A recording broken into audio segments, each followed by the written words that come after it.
இன்றைக்கி நம்ம பார்க்க போகிறது வந்து பொட்டுக்கடலை அல்வா. அதுக்கு நம்ம ஒரு கப்பு பொட்டுக்கடலை அது எடுத்து மிக்சியில் போட்டு இதை நம்ம அரைச்சி எடுத்துக்க போகிறோம். அதுக்கு முன்னாடி நம்ம ஒரு கப்பு உடச்ச கடலைக்கு ஒரு கப்பு சர்க்கரை போட்டு 2 கப்பு தண்ணி ஊற்றி அடுப்பில் வைக்கிறோம். வாங்க. ஒரு கப்பு சர்க்கரைக்கு 2 கப்பு தண்ணி ஊற்றணுங்க. சர்க்கரை பாகு பதம்லாம் வர தேவையில்ல, சர்க்கரை கரைஞ்சால் மட்டும் போதும். எந்த இதில் சர்க்கரை கரைஞ்சா போதும், நம்ம இதை செஞ்சிடலாம். வாங்க. இப்போ வாங்க, இந்த மாதிரி ஃபைன் பேஸ்ட்டாக நம்ம அரைச்சிக்கணும். அரைச்சதை நம்ம டைரெக்டாக கடாயிலே ஒரு ஜல்லடையை வச்சு நம்ம இதை நல்லா ட்ரை ஆக்கி எடுத்துக்கணும். பவுட்ராக இந்த திப்பிலாம் இருக்கக்கூடாது. வாங்கிறது இப்போ பாருங்கள், இந்த மாதிரி நம்ம ஒரு ஜல்லடையை வச்சு இப்படி நம்ம நல்லா அரைச்சி இந்த இதெல்லாம் இல்லாமல் எடுத்துக்கணும். மாவு மட்டும் எடுத்துக்கணும். வாங்க இதை செய்யணும். இப்போ பாருங்கள், சர்க்கரை நல்லா கரைஞ்சிருச்சு. கரைஞ்சால் மட்டும் போதும்.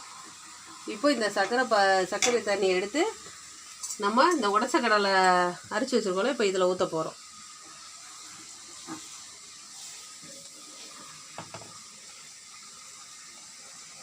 அடுப்பில் வைக்கிறதுக்கு முன்னாடியே நம்ம இதை ஊற்றி மிக்ஸ் பண்ணிவிட்டு அதுக்கப்புறமேட்டு நம்ம அடுப்பில் வைக்கலாம். இப்போ பாருங்கள், நம்ம சர்க்கரை தண்ணி ஊற்றி நல்லா கலக்கிட்டோம். இப்போ நம்ம இதை எடுத்து அடுப்பில் வைக்க போகிறோம். இப்போ நம்ம இதில் அடுப்பில் வச்ச உடனே இதில் லைட்டாக ஃபுட் கலர் மிக்ஸ் பண்ணிவிட்டு அடுப்பை மீடியமாக வச்சு நம்ம இதை இப்படியே கிண்டிக்கிட்டே இருக்கணும். இப்போ நம்ம அது கெட்டி பதம் வர வரைக்கும் நம்ம கிளறிக்கிட்டே இருக்கணும். இப்போ நம்ம இப்படியே கிளறிக்கிட்டே இருக்கணுங்க. அது கெட்டி பதம் ஆகுது பாருங்கள். நம்ம ஸ்லோவாக வச்சு கிளறிக்கிட்டே இருக்கணும். இந்த பொட்டுக்கடலை அல்வாவுக்கு உங்களுக்கு சர்க்கரை வேணாம், நீங்கள் வெல்லம் போடுறதா இருந்தால் கூட போட்டுக்கலாங்க. அதே மாதிரி சர்க்கரை போடணுன்னா உங்களுக்கு விருப்பம் இருந்தால் நீங்கள் ஏலக்காய் கூட போட்டு அரைச்சிக்கலாம். எங்களுக்கு விருப்பம் இல்லை, அதனால் நாங்கள் போடலைங்க. அல்வானா நெய்யில் வைப்பீங்க, அதனால் ஒரு டேபிள் ஸ்பூன் நெய்யை ஊற்றி நம்ம இதை கிளறணும். இப்போ பாருங்கள், கடாயில் ஒட்டாமல் இப்படி திரண்டு வருது பாருங்கள். இந்த மாதிரி ஸ்டேஜில் நம்ம அடுப்பை ஆஃப் பண்ணிவிட்டு இதை எடுத்துடலாம். இப்போ நீங்கள் அதை ஒரு தட்டில் போட்டு இதுவாக கட்டமாக பீஸ் போட்டு செஞ்சாலும் பரவாயில்ல, இந்த மாதிரி கரண்டியில் வச்சு இப்படி சேவ் பண்ணாலும் பரவாயில்ல.